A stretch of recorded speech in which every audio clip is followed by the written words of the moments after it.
Good day, ladies and gentlemen. Welcome again to HCLTech's platform of She Powers Progress, our platform where we celebrate women in technology. It gives me great pleasure to introduce Zeba Durrani to the chat and discussion today. Zeba Durrani is Senior Director at Freddie Mac and leads their digital transformation portfolio. Welcome, Zeba. Thank you, How are you Kavita. doing today? I'm doing great. It's a beautiful Friday here in Virginia, and I'm doing great.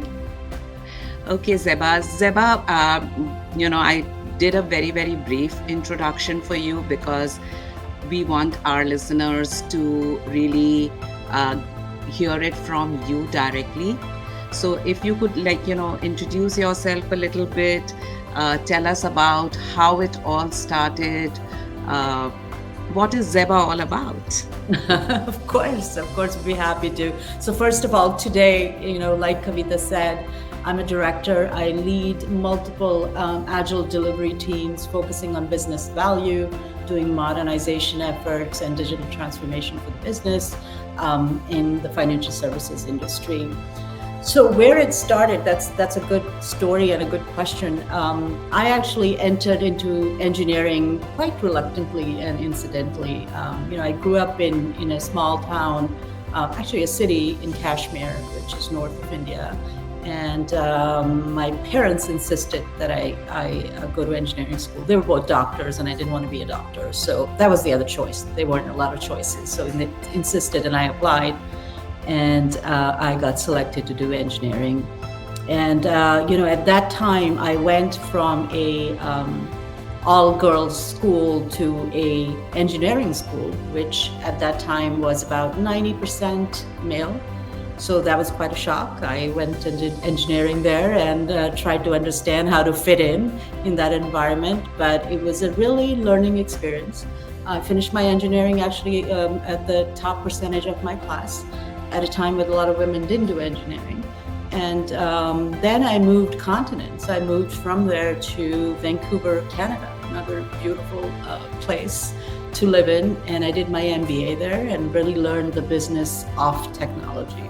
So I spent a few years in Canada, and then doing my MBA, really wanted to work in New York and Wall Street. So I moved to the United States. I did my bit, worked for a consulting company.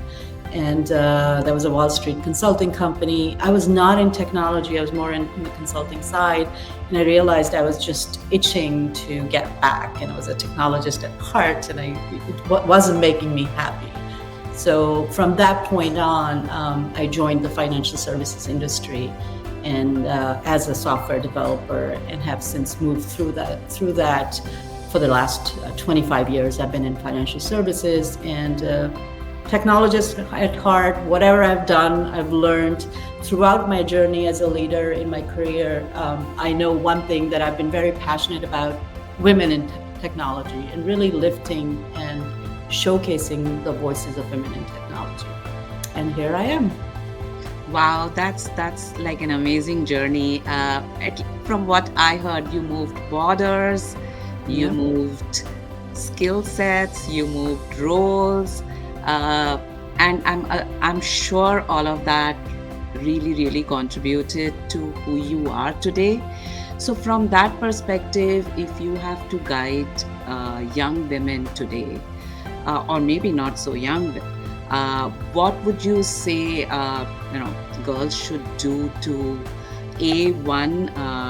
succeed and succeed in technology? Because whatever said and done, technology is kind of a male domain. So what would you say, and how would you had a formula, or you had the courage to move geographies, to move across various roles. So do you think there is a formula or a certain set of steps that women should follow? Yeah, no, I mean, there's a lot to unpack in that question, Kavita. That's a great question. So we can touch on a few things. Number one, yes, engineering and technology, IT itself is a very male-oriented still to this date. And stats will tell you, I think for United States, women still are about 47% of the workforce and only 25% in IT. So that is a number that you can't really walk away from. And why is that, right? So women are not getting into technology, and you keep moving in the beginning, right? Women are not encouraged from elementary school, middle school, high school to get into technology. So, we as leaders need to look at the pipeline. What does that mean? The pipeline is the more you encourage early, right, the more women will see what a lucrative future and what an exciting future there is. So, what I would tell women, and I think it's a question you asked, is look around you. And we as leaders need to showcase what it can be all about, right? So I've spent a lot of time in women in tech and in environments where I am mentoring or going to high schools, going to elementary schools, going to career days for my children, right? And being representative of women in tech, being able to show them that this is possible.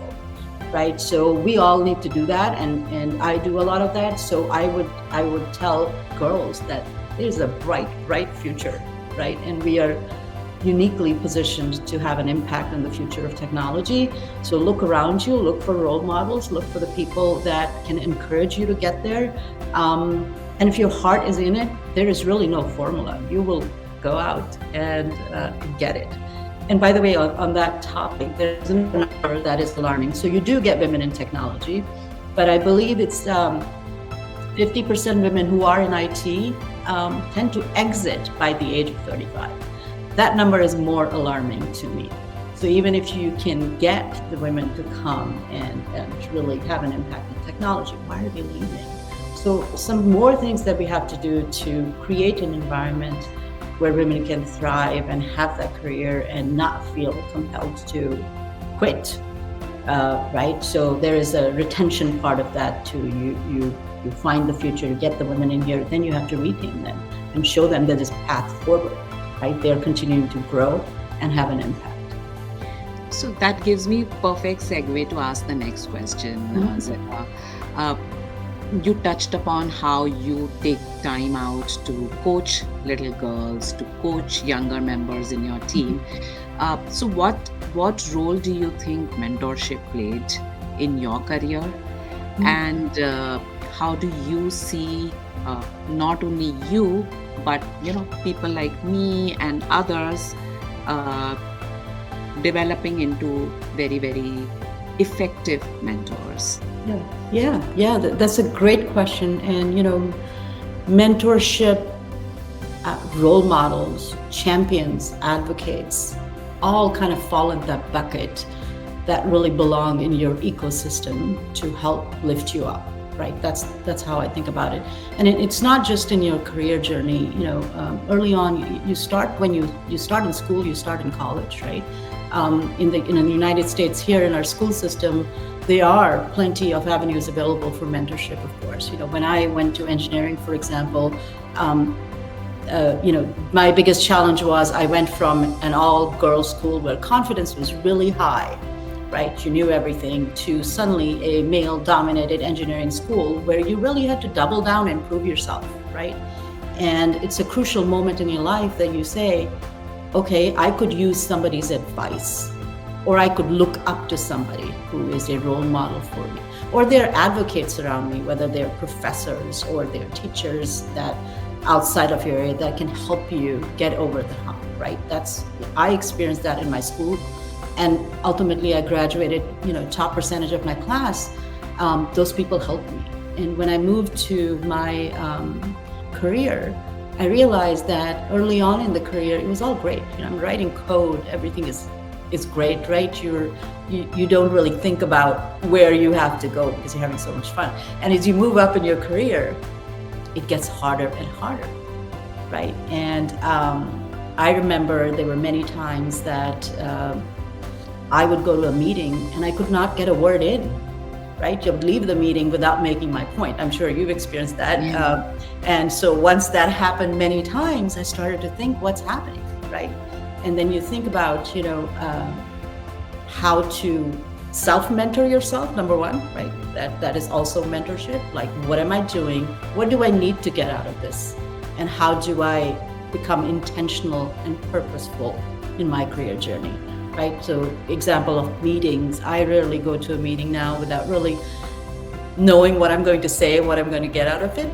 Of course, we all have meetings that we show up on, but for the most part. And then I look at my ecosystem. When I was more in a junior developer role, I did not have a mentor, and I regret that, right? There was nobody to really give me advice, but I had champions and advocates. So they played a really important part. I know I had many people, I'm forever grateful to them, that were like a mirror to me. Some of them showed me where I was wrong and where I needed to course correct and said, and then some of them said, hey, you're better than you think you are. Right? So you want all those people. You just don't want people to say, yeah, that's great, keep moving on. You want people to show you the mirror and say, if you fix this, you will be able to get over this hump that you have, or you're better at it. I had a manager who was my manager, and I remember I was reluctant to apply for the next level position, for example. And he insisted. He said, Zeba, you got this, go do it. Right? And I did, and it was that easy, right? So I never forget them, because I'm grateful for them just to kind of pushing me a little bit. So very important in our lives as professionals. I think very important in our lives, in our personal lives, in our ecosystem. You need to have those people you can call, whether you're going through a personal thing or you're going through a professional thing. You should be able to have a list of people that you can call for the topics that you have to be able to talk to them. And the final thing I'll say, as women in technology, it is imperative for us to do that for other people. We must do it, right? And women lifting women, we must do it. We must be mentors for other people. It's not an exception. It should be the norm. I really like this one point you made. Hey, have a list of people who have your back, and be able to pick up the phone and talk to either one of them when you need help. And that, especially in the culture that I come from, and I don't think it's limited to that, a lot of us think that asking for help is a sign of weakness. Yes. In fact, it's completely opposite. You knowing when to ask for help and who to ask for help is your biggest strength. So I think it's a very well made, Zeba, to have your list of mentors, your champions, your sponsors, who can lift you up whenever you need that to be. Coming back to yourself, like you've told us a little bit about how you take that time to go speak at schools and within your organization, running this as a very key area of your interest. Stepping back a little bit, what makes Zeba an interesting human being? What are your interests? What else do you do? Sure. So it goes back to your values, right? For me, I'm very driven by work, but I want to live my best life, the life that I can live the best and the most impactful, right? That's how I feel. And you strive for that every day. I'm sure you do that. Everybody does, right? So, and that kind of, I feel I'm a sum of many parts. So in order to be the best at work, I again draw in on things that make me happy around me. And there are a number of things. I'm a huge health champion and a health advocate. And a home chef, a home cook, whatever you may call it, on health recipes. So I write a food blog, really focused on health, sustainability, and being able to more plant focused. I really enjoy doing that. I can spend an entire day on a weekend just creating recipes. It's meditation for me. So I do that. Also, I'm a runner. I run a lot. I go to the gym. I'm an avid reader. You will often find me in the neighborhood reading a book, running, or something that crazy like that. And another important part of my life is not just like mentoring, giving back to the community, is nonprofit work. I'm on the board of directors for a global nonprofit organization that really was set up to uplift children and youth socioeconomically in conflict areas. So I really draw inspiration there from my husband, who actually gave up his entire lucrative corporate career to lead that effort. So that's very important to me, and support him, spend some time on that, and try to give back as a mentoring in women in tech in the industry as well, wherever I can. I'm part of Executive Women's Forum, so I do mentoring there. So all these things that make me happy around me just make me better at work. Congratulations, Zeba, especially on your nonprofit work, and to your husband as well. We spoke a lot about you outside of work. Tell us, what are the interesting projects or initiatives or trends that you are seeing in technology in the workspace as of today? As a part of your digital transformation, something that came up so very strongly in the post-COVID world. So tell us a little bit about that, and what is the work that you're doing over there? Yeah, so I'll just speak to the biggest buzz going around that everybody hears is about AI, Gen AI. What is it? So just like any other premier company, focused on technology, that's very close to my heart. We're all looking for what's happening in the industry and what are the use cases, what we can do. It is moving at a very exponential pace. Not only the adoption, but the models, everything that is becoming available. I attended a half-day conference yesterday that's set up by AWS that I was astounded by the use cases, by the number of models available, by the number of tools available to help those models give you value. So, it is top of mind. It is things that I'm trying to learn. I'm trying to educate myself. I probably take a course or two every other week to try to educate myself. And catch up to speed and figure out what our use cases are. And it is technology, and since this is a Women in Tech forum, I will say that algorithms and models, right, are only as good as the data we provide. And women are in a unique position to make AI and Gen AI safe, ethical, right, with their point of view.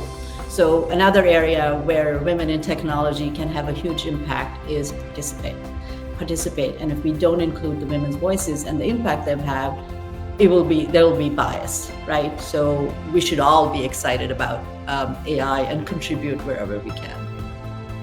And Zeba, would you have any, I'm going to actually ask or check with you.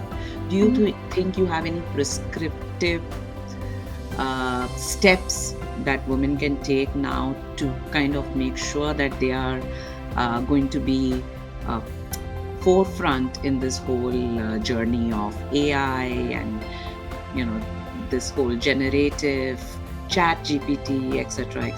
So are there any prescriptive steps? Should they look at coaching? Should they go to their go to school if needed to do something like this? Yeah, I mean, the only prescription is really learn, right? And if you are in an organization that has already adopted AI, right, then you are in a unique position to learn on the job and very quickly. But for some of us, you could be in a leadership position where you're not hands-on, or you could be in a company that is still setting up its environment for it. You learn. It's here. You don't want to be behind. It's already here. So if you are not learning, you're already behind. So I couldn't emphasize that more, that learn as much as you can. And the pace of change in AI, Gen AI, is so fast that by the time you learn the first, they've already moved on to the next. So it's continuous learning, just like any one of us do in our lives, that you are on a continuous learning mission. AI, you got to do it very rapidly. And you get a test, and you if you have to take a college course, take a college course. For leaders here who are listening, there are a number of courses. I looked up one in MIT yesterday that was AI for leaders. I'll sign up. right? So Right. whatever you can see, sign up for it, learn, and then contribute, right? Read where you can go in and contribute. So very interesting. Learn, unlearn, and relearn. Just keep Yes, going. that's a great point. I should have said that too. Unlearn is such an important part of the journey, especially in technology, right? And if you have a long history in technology, it's difficult because you learn a certain way. But the Right. way technology is evolving now, you do have to unlearn and learn Right. again Right. very Right. rapidly, right? Right. So I think now, it's been a very interesting conversation. We are kind of on top of the hour. Are there Yes. any last words, Zeba, that you want to tell us and you want to tell our Yeah, listeners? no, I will just close with saying it's there's for anybody listening or thinking about moving into a technical career, um, it is a very bright future, and just do it. If your heart is in it, just do it. And also, don't forget that you build your ecosystem to help you through the process. Have your role models, have your mentors, have your advocates. If anybody out here wants to talk to me or needs advice or needs to learn more, I'm happy to always get on a call or an email to do that. Wonderful. Thank you so much for your So time, thank Zeba. you. Thank you so much. All right.